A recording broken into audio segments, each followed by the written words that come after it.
Hi, welcome back. One of the challenges that faces engineers is taking our theoretical equations and finding a way for a machine to be able to compute those values, or to create an approximation to a continuous function or an irrational number or something like that. One of those powerful tools for doing this is the Taylor approximation, and I'm going to show you how to do that in this video. So let's get started.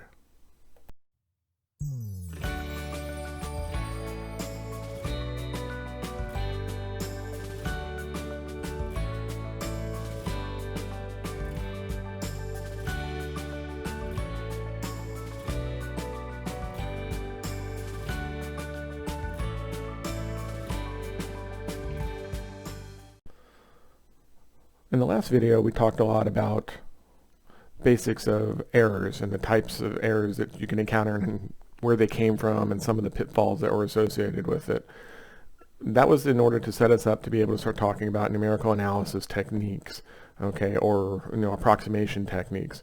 One of the things that we're going to talk about later in this video is the basics for these approximations. All right, so a couple of terms to get ourselves squared away here. When it comes to numerical analysis, you'll hear terms mentioned over and over. Okay, the first one is approximation. Okay, and so basically there are lots of different techniques for approximating things, different methodologies, different equations, different computer programs, different routines, libraries, what have you, that do this. But basically, at the end of the day, an approximation is sought. Okay, the question that we want to look at is how close are we to the desired solution? Now, by desired solution, we mean either a theoretical solution or a known value that we're approximating or whatnot. Okay, so that's the first one. So when we say an approximation, that's what we're after. Okay, the next one is the efficiency of the approximation, and basically how fast and cheap in terms of CPU usage can we compute a solution. Now, in today's modern era, for most engineering calculations, this isn't really an issue with the personal computer. Now, for more complex problems, you may have to use more powerful supercomputing centers or something to run your analysis, but it's not as for the vast majority of what we face, it's not a big issue. Back in 50s, 60s, and 70s of the 1900s, this was a huge problem. When you wrote your code on punch cards and then you walked it across the library to put it into the computing center, you would drop it off and then you would come back hours or days later to pick up your answer. All right, and so efficiency had more meaning then when it was in terms of the time to turn it around. If you submitted an answer and then you realized, oh, I made a mistake in my problem setup, you had to start over, and then the clock started running again. Well, if you're a consultant or a professional, you're charging by the hour for your time, okay, or you're losing money by the hour for the time that you're working on that and not on something else. All right, so that's what we mean by efficiency. It's still a measure of of how fast we can get to an answer using the algorithm that we've created. Okay, the next one then is stability. Okay, and basically the question here is the solution sensitive to small variations in the problem setup?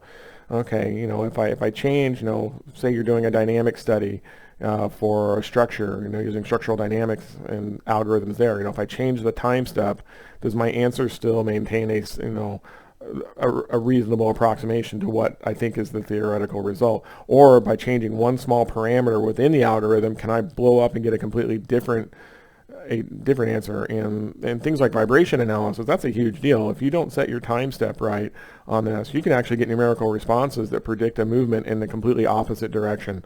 Okay, all because of the algorithms that are being used. Okay, now, and so we have to be sensitive to stability and the limitations of the method that we've chosen to use. Okay, when it comes to efficiency and stability in this class, we're not going to do a lot with those, but we do need to have an awareness of them. When you start getting into advanced engineering classes like finite element and stuff, both of these become major issues for what is considered the the quality of the approximation from the finite element method. Okay, and then our last term that you'll hear us talking about is the error, and basically what is the role of finite precision in our solution. Okay, we talked about this one last time. You know, if we have a 16-bit computer, we have a limited size of number that we can work with, whether it's a floating point or whether it's, you know, just an integer value. And, you know, so we're still sensitive to this as well. Okay, because again, once you run out of precision slots, all of a sudden you're forced to do either, you know, an overflow error or a truncation error or something like that. And, you know, and in some cases, you know, an overflow in a computer program can actually crash the program if you're not prepared to catch it, you know, or to accept that error. So we're always worried about those kind of things. All right, now, the basic idea is that our numerical methods that we use for numerical analysis, basically they are an improvement for a scientific simulation of a problem. All right, there are theoretical equations that are out there, but we're looking to approximate these using, you know, our calculators or our computers or something like that. Now, I've got a couple of older examples of some big disasters that were a result of problems with numerical methods, and kind of give you kind of a sense of some of the big issues. Now, I'll warn you, some of these are a little bit dated, and they come from, you know, the 1990s, but they give you an idea of, you know, of kind of what can happen when bad numerical computing occurs. All right, so the first one that I'll point out is that there was a Patriot missile failure, okay, in Saudi Arabia in February of 1991. This was actually, I remember this one. I was actually in school when this one occurred, okay. This resulted in 28 deaths, okay, and it was caused by rounding errors in the flight algorithms. Okay, basically it missed its target because of a rounding error on there. And we talked about rounding errors in our last video. If you don't remember those, go back and watch that video, and we explain what those are. Okay, there was an explosion of an Ariane 5 rocket after liftoff in French Guiana, okay, in June of 96. Okay, and that was caused just by a simple overflow, that basically the computer couldn't handle the numbers that it was computing, and the number got too long for the slot that it was trying to fill, and the computer just shut down, and it caused the rocket to explode. I don't remember exactly which system it was, but I remember hearing about this one. Okay, and then another example was the sinking of the Sleipner A. This was an offshore oil platform near in Norway, in Norway, okay, and this occurred in August of 91, okay, and basically what happened is this oil platform the error was caused by an inaccurate finite element approximation to the modeling, and when it failed, this thing sank, and when it sank, it was $1 billion lost instantly as a result. So that was big money as a cause of this. I mean, let alone the lives that are caused by some of these disasters. Economic impact is huge on these numerical methods. So we've got to be very sensitive as engineers that the quality of what we're presenting is stable and, you know, well-defined and well-intended on those. All right, now all that being said, we're hoping that we don't have any disasters in this series, okay, of videos. We never want that to occur, but we'll put that behind it, but just kind of give you kind of a sense of some of the types of problems that can happen on this. All right, now one of the most common methods for approximating equations or analysis of on computers is the use of the Taylor series. Now this is one of the classics that you guys learn in your Calc 2 or Calc 3 class, and it stems out of the problem that a computer cannot directly, you know, evaluate certain functions, you know, directly. All right, it does not know how to compute e to the x by just telling it compute e to the x. There has to be an algorithm behind it in which it computes this, and it doesn't know how to do cosine of x, and it doesn't know how to do the square root of x on a computer. All right, and so what the Taylor series does is it provides us a series that we can use that defines all of these, and then those terms I can compute on a computer, and then the more terms I take, generally the more accurate your answer becomes. All right, and so that's where the Taylor series approximation comes in, to be able to attack or tackle problems like this. And so that's what we want to kind of look at. All right, so we'll kind of walk you through. You've probably seen this in your calculus class, but this one is worth going back through. Okay, and basically the Taylor series is used to approximate functions and their derivatives. Okay, and basically any continuous function which has derivatives of all orders at a particular value can be written as a power series. Okay, and if you remember the power series, you know, if we have f of t, this is an infinite series from n equals 0 up to infinity of the nth derivative. That's what this n as an exponent is. This is the nth derivative, evaluated at 0 times t to the n all over n factorial. Okay, so f to the n is the nth derivative. Okay, or if we want to do it around a point other than x equal to 0, we can call it a, then some specific point a, then we can do f of t is the infinite sum of the nth derivative evaluated at a over n factorial multiplied by t minus a to the n. Both are very, very similar in their equations. All right, so let's give one a shot and see how it works. Okay, one of the classics that you probably covered back in your calculus class was the Taylor example for e to the x. Okay, and so I'm going to show you how we write this as a Taylor series about point a equals 0.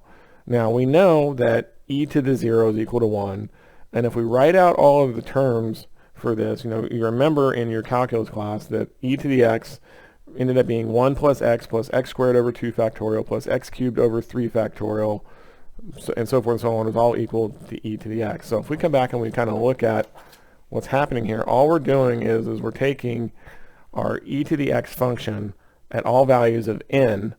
Okay, so the first derivative, e to the 0, was our 1, so that was the first term that was here. Okay, and then since we're wanting the variable x, basically these t's become x's, and we're doing it about a equals 0, so that's where it becomes x to the n is 0, x to the 0 is 1, all over 0 factorial is also 1. That's where the first term comes from. All right, the second term, so this is the n equals 0 term. The n equals 1 term is this guy. So now I'm taking the first derivative of my function evaluated at my point. So we're doing, obviously, all derivatives of e to the x are e to the x. So this still stays as a 1, okay, and then it's t minus 0 to the 1 power, okay, which is x, so x minus 0 to the 1 power, okay, all over 1 factorial, that's where the x comes from. And then the second one, we'll do one more just to kind of illustrate. The second derivative of that is still e to the x, evaluated at 0, is still 1, okay, all over 2 factorial, so that's a value of 2, okay, and then we do t minus 0 to the n, which is 2 squared. So that's where the x squared over 2 factorial comes. And you just repeat this all the way out. Okay, now, in order to approximate this, as a Taylor series, I would have to have an infinite number of these guys in order to be able to come up with the true theoretical version of e to the x. Okay, and so that's where this is coming from. Okay. And so what happens, as we talked about, when we reach a certain point of either machine precision or an incapability of time to calculate an infinite number of values of x, okay, we result in truncation. Okay, and so the one that you see here, this would be a 4-term truncation of e to the x. Okay, if I only reported the first 3 terms, it would be a 3-term approximation. Or if I just did the first 2, it would be 1 plus x, which would be, that says 1 plus 2, that should be, we're evaluating e to the second power here. That's why everything is a 2 and not an x in this. A second order approximation would be the first 2 terms added together as we start to kind of look. All right, so you can see already that we're getting some errors built into our analysis technique. Okay, so if we look at a general function f of x, e to the x, we say that 1 plus x squared, this is the second order approximation that we were talking about. And then the truncation error, if you remember, we said that in the last video that the true value, which would be represented by e to the x, okay, was equal to my approximation, in this case a second order approximation, plus my error. Okay, so my error due to truncation. So all of these terms that we chop off when we stop counting here, okay, that's our truncation error for second order. All right. Now, if you look, we wrote this error equation a little bit differently last time, but it's basically the same thing, that the true function is my nth order approximation plus my error. Okay. And so what we can do is we can kind of take this equation and we can jostle it around a little bit. And if I specify an error amount that I'm willing to live with, okay, we can back solve for the number of terms that we need to compute on this equation in order to get within our acceptable limits for the approximation. Okay, all right, so Taylor is very, very powerful for being able to tackle these types of questions. Okay, another type of nested equation, okay, or type of approximation that we can do that can help reduce errors, okay, is when we start considering polynomials. And so I've got a polynomial here, f of x, that is 5x cubed plus 3x squared plus 10x plus 8. Okay, in order to evaluate this on your calculator on paper, okay, to evaluate this, the brute force method would require 6 multiplications and 3 additions. You see the 3 additions, those are the plus signs. Okay, and so I have, our extra multiplications come from the x times x times this, and then so forth and so on, in order to be able to quantify these. So that's quite a bit of operations. Now, this isn't a big deal, but what if your solution method, had, a million terms? All of a sudden, the time that it takes to crunch through all of these pieces becomes quite significant. Okay, what you can do is to solve this, and computer algorithms, a lot of times this is what we look at, is we take a look at doing something known as either synthetic division or nested multiplication. I can look to do this in a different order by just simply rearranging the terms and doing it as something like this. And so if I rearrange the equation, such as I have 8 plus x times the quantity 10 plus x times the quantity 3 plus x times 5 on this, it gets me the same exact value of this. Basically what I do is I factor out an x out of every term, and then I factor out another one, and then I factor out one, and I continue on kind of in this internal nested situation. Okay, if I rearrange it just like this, okay, what this does, this now requires 3 multiplications and 3 additions now. Okay, so you saved yourself quite a bit on the multiplications. In fact, almost 50% of the work in the multiplications in order to come up with the same thing. Now, the reason that's important is that the more calculations that I do on a number, if there is an error present in that calculation on the first step, every time I perform a calculation on that number, I add to the error. Okay, and so the more operations I do on that number, the more errors that I build. So we want to get to an answer as fast as we can in the least number of steps in order to minimize this compounding error that we have. Okay, this is why we talked about efficiency and why efficiency is so important. Okay, and so that's one of the things that we do. So the method I showed you for the nested multiplication, we can actually look at, this has a name known as Horner's method, and it's used for polynomials. Okay, where basically we can rewrite that function. Here we've defined a generic function a0 plus a1x plus a2x squared plus, so forth, all the way out to an times xn, where the a0, a1, and all the way up to an's are the coefficients in front of the x variable. I can recast this function as a0, a1, a2, so forth, and so on. Okay, and so then with this, I can quickly write a computer algorithm to do my work. But this will be a more accurate method to evaluate a polynomial than the brute force method. Now, that being said, again, on modern computers that are now running 64-bit and higher on this, I have a lot of terms. And so if my polynomial only has 7 or 8 terms, chances of me coming into a major error source are not real big.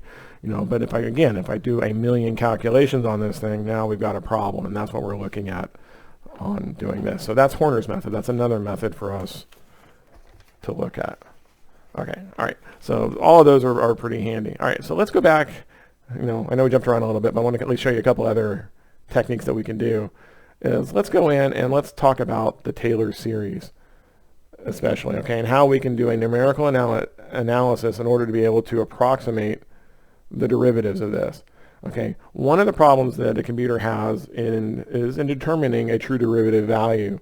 Okay, and so we want to come up with ways to be able to use those derivatives to approximate the values that we're after. So if I want to evaluate a function at some point, to use this, and I want to be able to use this function to then be able to find the first derivative, okay, or to find the nth derivative, and so forth and so on. Okay, so here's what we're going to find. We're going to define a function, okay, at a later time, say at time tn plus 1. Let's say it's the next step or the next cycle on the iteration or the calculation that we're doing. And the function of later time after our tn. Okay, for a zero-order approximation to this function, okay, we can say that f of tn plus 1 is the same thing as f of tn. Basically, the function is assumed to be constant. Okay, for a first-order Taylor approximation, okay, we can kind of take this and rearrange a little bit and say that, if you remember the definition of a derivative, it was the change in values of the function over the change in values of the increment. Okay, and so that's one way to be able to kind of look at this for a linear approximation. So if I took this would be like a delta of the function, delta y almost.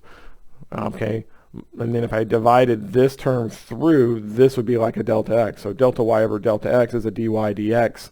That's where your first derivative is coming from. So we can kind of rearrange those terms a little bit and come up with an approximation that looks like this.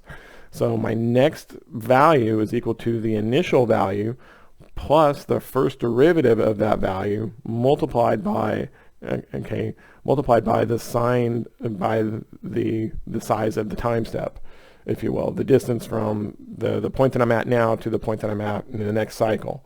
Okay, we can go through and we can set this up again for a second order approximation where n is equal to 2, and using Taylor this expands out a little bit, and so all we're doing is setting up our Taylor series approximations on this. So here's my n equals 0 term, first derivative times the change, okay, plus now the second derivative evaluated at the point multiplied by the change quantity squared all over 2. So this is that second term. This is that x to the n term back in our Taylor approximation. And then so forth and so on. And so I've written down the third one for you as well. So it has all the same terms for the first ones. And then at the end, I also get the third derivative evaluated at the point over 3 factorial multiplied by then tn plus 1 minus t all cubed. All right. So all we've done is we have taken what was a Taylor approximation here and basically manipulated this using our derivatives. Okay, and so we so that's all these are, is for each of the terms. That's kind of what we're doing, and we're playing this game. So it's the same game that we were doing, it's just kind of in a slightly different form. Okay, and so if you want higher order approximations, you just simply plug in and do higher order terms on this as well. Okay, now what we have is that each of these are approximations to the true value evaluated at this tn plus 1.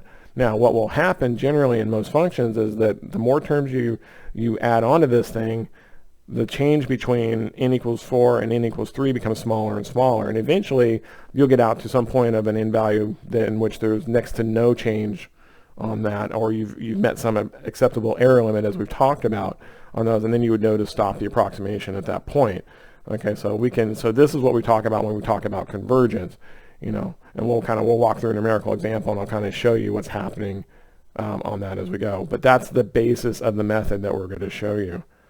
Okay, now this term that we're seeing here, this tn plus 1 minus tn, okay, we call that as the increment. In some algorithms and in some books, they refer to that as the step size. Okay, and so what we're going to do is kind of write this a little bit differently, that for each approximation, okay, we define h as being the difference between the next one and the current one.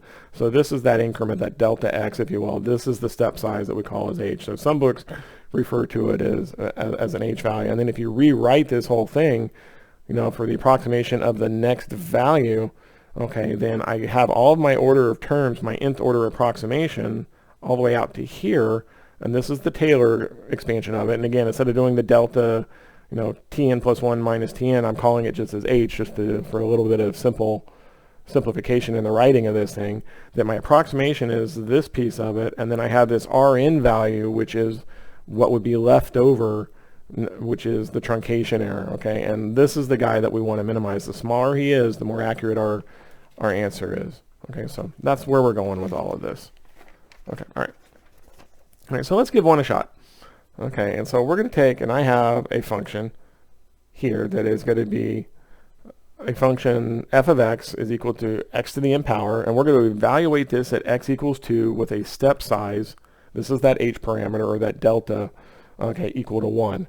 Okay, and so if I approximate this by the first order Taylor approximation, then my next point, my f of xi plus 1, okay, on this function is going to be f of xi plus m times xi to the n minus 1 times h.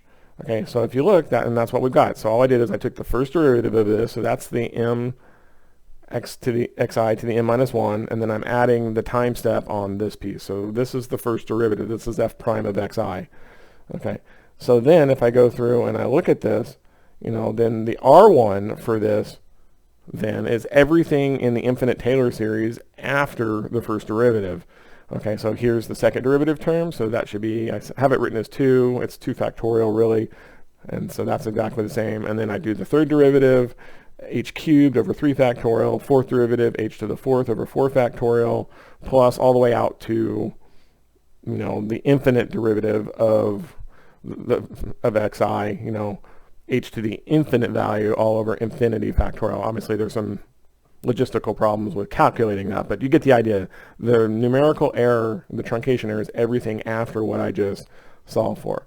All right, so that was for our first case, for the first order Taylor.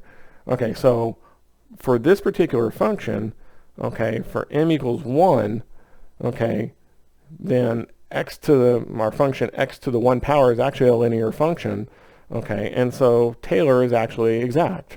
Right, if I reported one term on an x equation, then I would have the exact approximation. There is no truncation error on that guy. All right, but if we go through and we do Taylor for m equals 2, and we plug in our values, okay, of plugging into our equation, then what we have is what would be 1 plus, and again, we're plugging into this equation here for our approximation, okay, would be 1 plus, 2 times 1 is equal to a 3 value, okay, and for a quadratic, okay, so that's a 3 value, and then the first order approximation of this evaluated at 2, okay, for the exact solution is just 2 squared, so then that's going to be equal to 4. You can see that the truncation difference is 1. It's 4 minus 3. Okay, so that gets me a 1. Okay, if I were doing a cubic function, which is x to the third, then the exact solution for the function at 2 is equal to 2 cubed, which is 8. Okay, and then if I do Taylor, and again, all I'm doing is I'm just adding on all the extra terms of this, that I take the second derivative of it, which would be an m times n minus 1 all over, or multiplied by xi to the m minus 2 times h squared. That's all I'm doing when I'm calculating the values for what we were doing here. Sorry, I'm on m equals 3. All right, so all we're doing is we're doing 1 plus 3 times 1 squared, times 1 is equal to 4. Okay, and so then your R1 is equal to 4. So you can see that our Taylor approximation for one term, we were predicting it, and the exact value was 8, but we were only getting a 4. Okay, likewise, go do one more. That if I do the exact function, 2 to the 4th, and now we're doing m equals 4, 2 to the 4th is the exact value of 16. The Taylor approximation for a first order approximation then evaluated at 2 is 1 plus 4 times 1 cubed times 1 is equal to 5. Your difference is now 11. And so what happens is as the orders of these functions higher, the approximation becomes weaker and worse with each given one. Okay, now it's kind of an interesting order of magnitude investigation here, that this is kind of 1 squared, this is kind of 2 squared, and this is a little bit greater than 3 squared. That as we go into higher order functions, this error approximation is almost increasing. It's not a linear increase, it's increasing at some higher order function. It could be a quadratic or cubic increase in the error as we get into larger and larger problems. And that's just on a function that was just very simple, x to the m. What if this thing had 97 terms on it? Okay, these errors will blow up in a hurry with these approximations. So what we want to do is we want to kind of take a look at, what can we do to fix this problem? All right, so remember what we did in this one is we did a step size of 1. Okay, so the step size didn't play a role in this at all. Okay, but what we can do is we can start to improve our accuracy by doing multiple steps. So let's say that, instead of, that to get to, for a step of 1, let's say instead we break it into 2 smaller steps of a half size each. All right, and so that's what we're going to look at here. So we're still doing the m equals 4 case. I'm going to change my step size to a half, which is the increment between the current approximation and the next one. And we're going to use 2 iterations on this to get to that point. So first thing we do is that at x equals 1.5, so again, we started at 1 and we want to get to x equal, to the x equals 2 case. So x equals 1.5, okay, so xi plus h is equal to 1 plus 1.5, that's the 1.5 that we have. Okay, and then for values of x at 1, 1.5, and 2, I can start to kind of take a look at our particular equation. So if I evaluate this at f of x equals 1.5, okay, and I do a half step size on this, my function evaluated at 1 plus 4 times 1 cubed, okay, evaluated at the half point, okay, would be equal to this function. This is still that first order approximation, but now we've got a half step size, and so now my value is equal to 3. Okay, the true value on this is 5.0625, okay, and an R1 of 2.0625.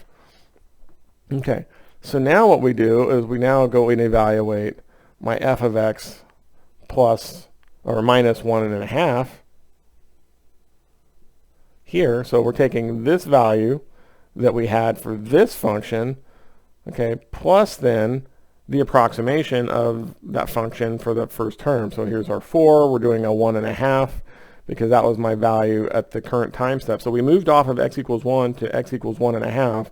So in the second iteration, you know, on here that we have, you know, this is an equal sign, that we're doing x equal to 1.5. We evaluate the function at that point, okay, plus 4 times 1.5 cubed to the 1.5.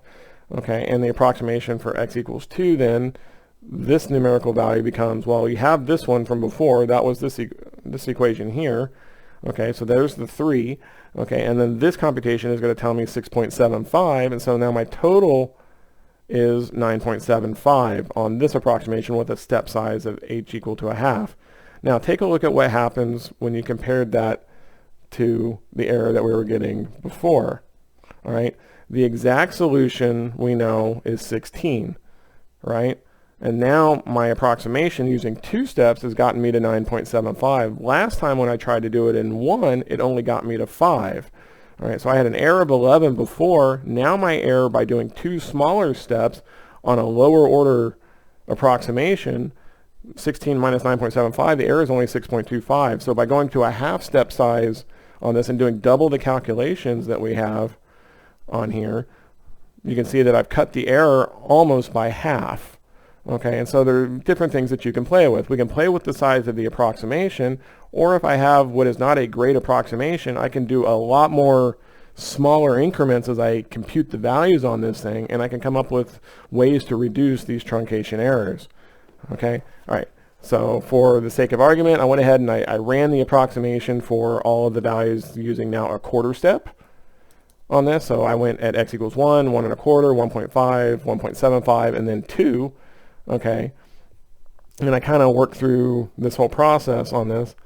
And so what we see is that, you know, for the first step, I had a value of 2. For the second step, 3.95. And by the time I got to this f of x equals 2 value on this, you know, we were at a point where we were only getting 12.68. Okay, so 16 minus 12.68 gets us 3.31. So again, I halved the increment size on this, and my error went down by about half off of that function. So it's kind of a cool little trade-off. Now again, it's more computational power, and we're just doing 4 or 5. It's not a big deal. But again, if you do 1,000,000 time steps versus 500,000, you may be waiting a while for the computer to run all of these calculations, okay, in order to get this. But so that's kind of the trade-off, is the quality of the approximation using the order of the approximation from Taylor versus the size of the time step or the increment that we're going to move through as we start to try to evaluate this. Okay, so it's kind of interesting. Now, I went ahead and I ran a bunch of these for a whole bunch of values and kind of take a look at the basic trend. Okay, so the first couple are ones that we've already talked about. H equals 1, my truncation error was 11. At h equals a half, my truncation error was 2.0625. Okay, at h equals a fourth, it was 0.441406. Okay, that was the last one that we did. Okay, at 1/8, it went to 0.10187. At 1/16, it went to 0.024429, and so forth and so on. And so what I did is I then said, well, what was the improvement over the previous case? So h equals 1 was kind of our baseline. And so by going to h equals a half, okay, we were able to get to basically the ratio of the errors was 0.1875. Okay, and then the ratio between the next half cut was 0.2. And the ratio between the next half cut was 0.23, and then it went to 0.239, and then 0.2448, and then 0.2474. And what you see is this thing starts to close in on the number 0.25 as I get into a whole lot more and more steps. Okay. And so that's kind of the thing that we're looking at for kind of vast improvement. So the general thought is that if I half the step size, I reduce the error by a fourth on each for each step that I go through. Okay, and so that's kind of a cool little trend that happens. Now again, it's not exact, but it's kind of an approximation. But that's kind of the games that we're playing with, these numerical approximations. Okay, so that's kind of the moral of the story on this. Okay, so the idea that we have is that the more linear the true curve over the approximation interval, the more accurate the first order approximation will be.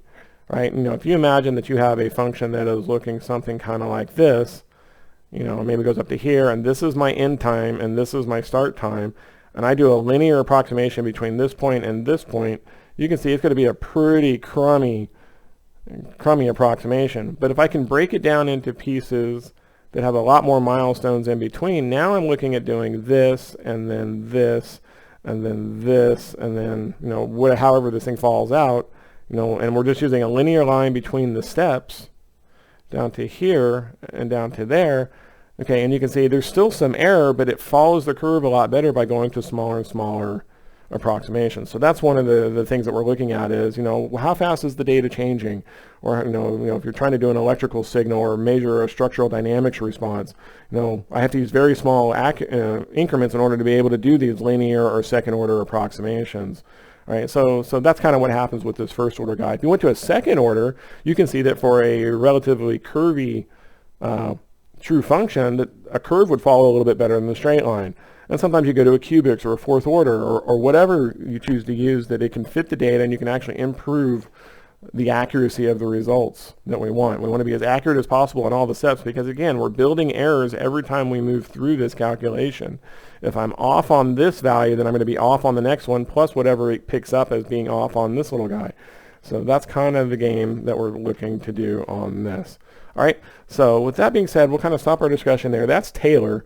I hope it's made sense to you. If you got any questions, as always, please leave us some comments down below, and we will look to get back to you as fast as we can. And then if you found the video to be useful, please be sure to like the video and then subscribe to the channel, and that will notify you when more videos are made available. We've got a couple more that we're going to do for this particular series, and then maybe in the future we'll continue to add on to it. So we will see you guys next time. Happy engineering.